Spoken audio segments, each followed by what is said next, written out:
თბილისში ახალი ავტობუსები უახლოეს მომავალში სხვადასხვა მარშრუტზე გადანაწილდება. მენის მარკის 18 მეტრიანი ავტობუსების მორიგი ნაკადის პრეზენტაცია დღეს გაიმართა. ჯამში უკვე 200 ერთეული 18 მეტრიანი ავტობუსის შესყიდვა განხორციელდა. ამ ეტაპზე 76 ერთეული ავტობუსი გადანაწილებულია რამდენიმე მარშრუტზე, ხოლო დარჩენილი რაოდენობა ეტაპობრივად ჩაანაცვლებს სხვადასხვა ტევადობის ავტობუსს. ახალი ავტობუსები ბუნებრივ გაზზე მუშაობს, 162 მგზავრზეა გათვლილი და ავტობუსები სრულად ადაპტირებულია შეზღუდული შესაძლებლობების მქონე პირებისთვის. ჩვენ გვყავს სრულად განახლებული საზოგადოებრივი ტრანსპორტი, როგორც ავტობუსები, ასევე მიკროავტობუსები.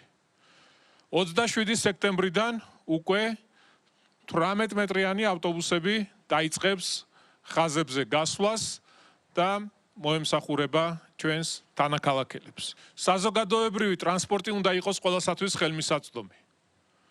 და ამიტომ სადაც შესაძლებელია კვლევების შემდეგ, სადაც ვიღებთ შესაბამის შედეგს, ყველგან ვაკეთებთ საავტობუსე ზოლებს. 12 მეტრიანი და 10 მეტრიანი ავტობუსები გადანაწილებული იქნება სხვადასხვა ხაზებზე, რომ რაც შეიძლება მეტი მგზავრის გადაყვანა მოვახდინოთ კონკრეტულ ლოკაციებზე.